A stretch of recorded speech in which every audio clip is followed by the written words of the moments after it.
Welcome back to our channel అండి. ఈ video మొత్తం నేను ఎప్పుడు షూట్ చేశానంటే మా చిన్న పాపని స్కూల్ నుంచి తీసుకొచ్చిన తర్వాత నుంచి అయితే షూట్ చేశానండి. ఎందుకు అంటే చెప్తానండి, నాకు ఈ మధ్య టైం అనేది సెట్ అవ్వట్లేదు. అంటే ఇద్దరు పిల్లల స్టడీస్ మీద నేను కొంచెం కాన్సన్ట్రేషన్ అనేది ఒకరి మీద ఎక్కువ అవుతుంది, ఒకరి మీద తక్కువ అవుతుంది. సో దాన్ని బ్యాలెన్స్ చేయాలని చెప్పేసి అయితే నేను నా టైం టేబుల్ని అయితే కొంచెం అయితే మార్చుకున్నాను. అది మనలో చాలామంది హౌస్ వైఫ్స్కి అయితే యూజ్ అవుతుంది. అండ్ ఇద్దరు పిల్లలు స్కూల్కి వెళ్తూ అంటే వాళ్ళు చిన్న చిన్న పిల్లలు అయ్యారనుకోండి, ఇప్పుడు ఎవరిది వాళ్ళు హోంవర్క్ చేసుకునే వాళ్ళైతే ఓకే అండి. మరి ఎల్కేజీ యూకేజీ ఫస్ట్ క్లాస్ పిల్లలు ఉన్నారనుకోండి, వాళ్ళకు హోంవర్క్ చేయించాలంటే ఖచ్చితంగా మదర్ తోడు ఖచ్చితంగా అవసరం ఉంటుంది. ఇంకా మా చిన్న పాపను స్కూల్ నుంచి తీసుకొచ్చాక తనకి ఇంకేమైనా తినిపించేసి నేనేమనుకున్నానంటే నార్మల్గా పెద్ద పాపను కూడా స్కూల్ నుంచి తీసుకొచ్చాక వాళ్ళకు స్నాక్స్ పెట్టి అప్పుడు మెల్లగా ఇద్దరు హోంవర్క్లు అనేది కంప్లీట్ అయిపోయాక మెల్లగా అప్పుడు వంట అనేది చేసుకుంటాను. అప్పుడు వంట అయిపోయిన తర్వాత కుదిరితే ఒక వీడియో పెడతాను, లేదంటే లేదనమాట. అక్కడికి ఇంకా మా హస్బెండ్ వస్తారు, ఇంకా ఫోన్ అనేది ముట్టడం అనేది కుదరదనమాట. సో కానీ ఇద్దరికి హోంవర్క్ చేపించి ఆ టైంలో 1.5 అవర్ ఏంటిదంటే, ఇంకా నిన్న మీరు చూసారు కదండి వీడియో, ఈవినింగ్ బ్లాగ్ ఒకటి పోస్ట్ చేశాను. ఆ వీడియోలో ఏంటంటే ఇద్దరిని అటొకల్ని ఇటొకల్ని వేసుకొని ఒక సెకండ్ ఇటు చూడాలి, ఒక సెకండ్ ఇటు చూడాలి అంటే మరీ బాగా అంటే బాగా స్ట్రెస్ అవుతుందన్నమాట.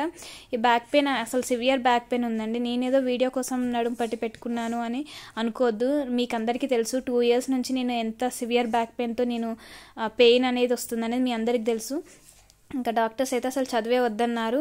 కానీ ఇంకా మెల్లగా మరీ అంత లాస్ట్ ఇయర్ చదివినట్టు విపరీతంగా చదివుంటే ఈ పాటికి హాస్పిటల్లో ఉండేదాన్ని. అందుకనే అంత ఎక్కువ స్ట్రెస్ అయితే చేయట్లేనండి స్టడీస్ మీద.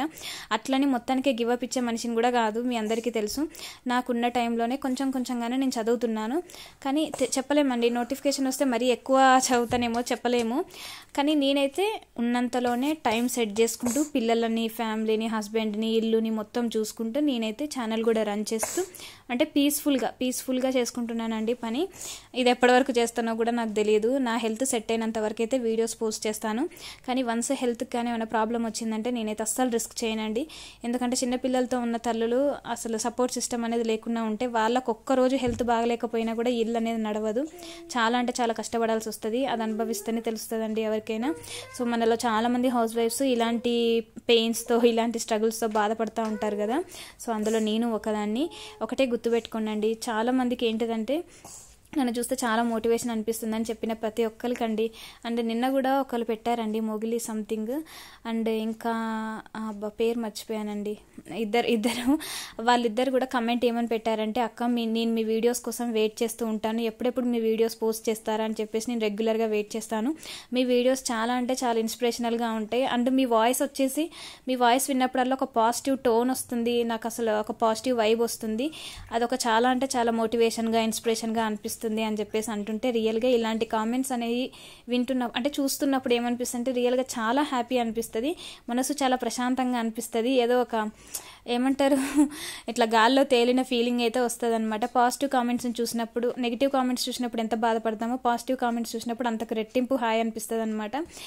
అంటే మన ఛానల్లో అసలు ఛానల్కి కామెంట్స్ వస్తున్నాయంటేనే ఛానల్ సక్సెస్ అవుతుంది, అంటే ముందు గ్రో అవుతుందని అర్థము. అలాంటిది ఇట్లాంటి మంచి మంచి కామెంట్స్ చూసినప్పుడు మన ఛానల్ వీడియో చూస్తూ మన కోసం టైం స్పెండ్ చేసి, అంటే మన వీడియో చూస్తూ ఆ టైం స్పెండ్ చేసి కామెంట్ రాస్తున్నారు చూడండి.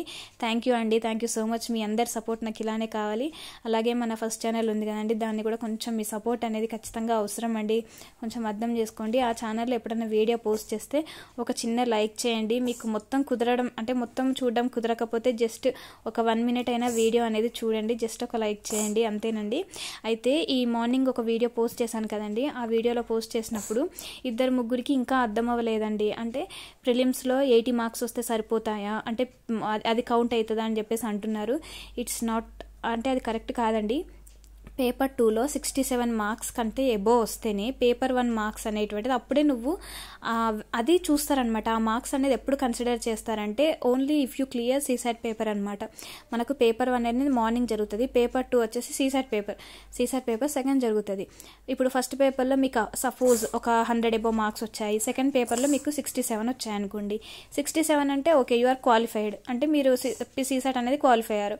అప్పుడు మీకు జనరల్ స్టడీస్ పేపర్ 1లో ఎన్ని ఎన్ని మార్క్స్ వచ్చాయనే చూస్తారు. మీకు 100 మార్క్స్ వచ్చాయి, అందరి మార్క్స్ అనేటివి చూసిన తర్వాత అప్పుడు క్వాలిఫైయింగ్ కాదండి, కట్ ఆఫ్ మార్క్స్ అనేది డిసైడ్ చేస్తారు. క్వాలిఫైయింగ్ పేపర్ వచ్చేసి సీసాట్, కట్ ఆఫ్ మార్క్స్ వచ్చేసి పేపర్ 1ని బేస్ చేసుకొని చెప్తారనమాట.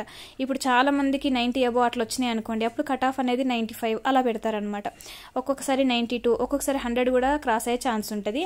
అది general, BC, SC, ST, PHC ఇలా ఒక్కొక్కరికి కేటగిరీకి ఒక్కొక్క కట్ ఆఫ్ అనేది ఉంటుంది. సపోజ్ నేను జనరల్ కేటగిరీ కదా, ఇప్పుడు జనరల్ చూసుకుందాం అనుకోండి. నాకు జనరల్ కేటగిరీ వాళ్ళకి 92 అనేది కట్ ఆఫ్ పెట్టారనుకోండి. నాకు సీసాట్లో 67 మార్క్స్ వచ్చాయి. ఇక్కడ నాకు పేపర్ 1లో వచ్చేసి నాకు 93 మార్క్స్ వచ్చాయనుకోండి. ఒకవేళ కట్ ఆఫ్ అనేది 95 ఉంది అని అంటే నేను సీసాట్ క్వాలిఫై అయినా, నేను పేపర్ 1లో నాకు 95 మార్క్స్ కంటే తక్కువ వచ్చాయి కాబట్టి నేను క్లియర్ చేయలేదని అర్థం. మీకు అర్థమైందని అనుకుంటున్నాను. ఇన్ కేసు పేపర్ 2లో నీకు 64 వచ్చాయి, పేపర్ 1లో మీకు 98 వచ్చాయి. ఇప్పుడు కూడా మీరు క్లియర్ గారు, ఎందుకంటే మీరు పేపర్ 1లో కట్ ఆఫ్ రీచ్ అయినప్పటికీ పేపర్ 2 సీసాట్ అనేది క్లియర్ చేయకపోతే మీకు ఇక్కడ ఎంత మార్క్స్ వచ్చినా కూడా మీరు యూపీఎస్సీ ప్రిలిమ్స్ క్లియర్ చేయనట్టే అర్థం. మీకు ఇప్పుడు అర్థమైందని అనుకుంటున్నాను. ఎవరైతే కమెంట్ చేశారో మీ డౌట్ అనేది క్లియర్ అయిందని అనుకుంటున్నాను. సీసాట్లో 67 మార్క్స్ కంటే ఎక్కువ వస్తేనే పేపర్ 1 అనేటువంటిది వాల్యుయేట్ చేస్తారు. ఆ పేపర్ 1లో కూడా కట్ ఆఫ్ మార్క్స్ని బేస్ చేసుకొని మీరు మీ కేటగిరీలో మీ కట్ ఆఫ్ మార్క్స్ని కనుక రీచ్ అయితే మీరు యూపీఎస్సీ క్లియర్ చేసినట్టు, లేదు అంటే క్లియర్ చేయనట్టు. ఇన్ కేసు మీరు సీసాటే మొత్తానికే మీకు 67 కంటే తక్కువ వచ్చాయనుకోండి, ఇంకా మీరు మొత్తానికే యూపీఎస్సీ క్లియర్ చేయలేదని అర్థం. ఇంకా వన్స్ మీకు యూపీఎస్సీ సీసాట్లో 67 కంటే తక్కువ వచ్చినాయి అంటే 66 వచ్చినా 65 వచ్చినా ఇంకా పేపర్ 1 అనేది వాల్యుయేట్ అనేది కాదనమాట.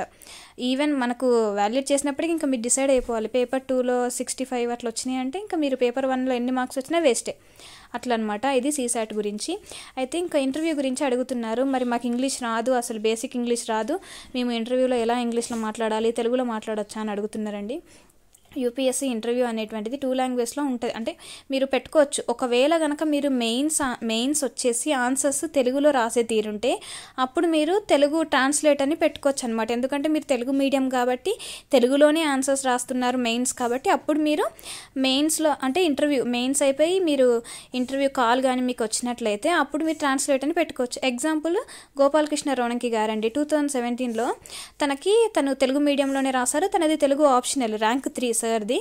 అయితే తను వచ్చేసి ఇంగ్లీష్ అంటే తెలుగు ట్రాన్స్లేటర్ని అయితే పెట్టుకున్నారండి. తనకి అలా పాసిబిలిటీ వచ్చింది అని చెప్పేసి. సో తెలుగు మీడియంలో ఉండే అభ్యర్థులు తెలుగులో ఎగ్జామ్ రాయాలనుకుంటే మాత్రం ఖచ్చితంగా ట్రాన్స్లేటర్ ప్రొవైడ్ చేస్తారనుకుంటా నేను. అట్లా మన ఆప్షన్ పెట్టుకోవచ్చు. సో అదనమాట. ఇంకా మిడిమిడి జ్ఞానం, నేను మెయిన్స్ ఇంగ్లీష్లోనే రాస్తాను, ఇంటర్వ్యూ తెలుగులో ఇస్తానంటే మాత్రం ఛాన్స్ అయితే లేదండి. మీరు ఏ మీడియం అయితే తీసుకుంటారో అదే మీడియంలో ఇంటర్వ్యూకి మీకు ట్రాన్స్లేటర్ కావాలంటే ఇస్తారు, ప్రొవైడ్ చేస్తారు. కానీ గుర్తుపెట్టుకోండి, ప్రిలిమ్స్ మాత్రం తెలుగులో ఉండదు, ఉంటే 2 లాంగ్వేజ్లోనే ఉంటుంది. అంటే ఇప్పుడు ఇందాక చెప్పాను కదా, మిడిమిడి జ్ఞానంతో ఉన్న వాళ్ళు ఇంగ్లీష్ బేసిక్ ఇంగ్లీషే వచ్చు, మాకు అంత హై పర్ఫెక్షన్ ఇంగ్లీష్ రాదు, కానీ మేము మెయిన్స్ ఇంగ్లీష్లోనే రాస్తాము, ఇంటర్వ్యూ ఎట్లా అని అంటే ఇంకా దానికి మాత్రం ప్రాక్టీస్ చేయాల్సిందేనండి. ఖచ్చితంగా ఇంగ్లీష్లోనే రాయాలి. మెయిన్స్ ఇంగ్లీష్లో రాసి నేను ట్రాన్స్లేటర్ ఇంటర్వ్యూని తెలుగులో పెట్టుకుంటా అంటే మాత్రం ఆ ఫెసిలిటీ అయితే లేదు. ఓకేనా, మీ డౌట్స్ అన్ని క్లియర్ చేశానని అనుకుంటున్నాను. ఈ వీడియో కానీ మీకు మోటివేషనల్ లాగా అనిపిస్తే ప్లీజ్ అండి ఈ వీడియోకి ఒక చిన్న లైక్ చేయండి. మీరు ఏంటిదంటే ఎక్కువ లైక్స్ వచ్చాయనుకోండి వీడియో ఇంకొంతమందికి ముందుకెళ్తుంది. ఇంకా చాలామంది హౌస్ వైఫ్స్కి ఓకే ఇలాంటి సిచ్యువేషన్లో ఉన్నా కూడా హౌస్ వైఫ్ కొంచెం పీస్ఫుల్గా టైం మేనేజ్ చేస్తూ చదవచ్చు అని తెలుస్తుంది. ఓకేనా, లైక్ చేసి షేర్ చేయండి, సబ్స్క్రైబ్ చేయండి, కమెంట్ చేయండి. ఓకేనా, బాయ్ బాయ్.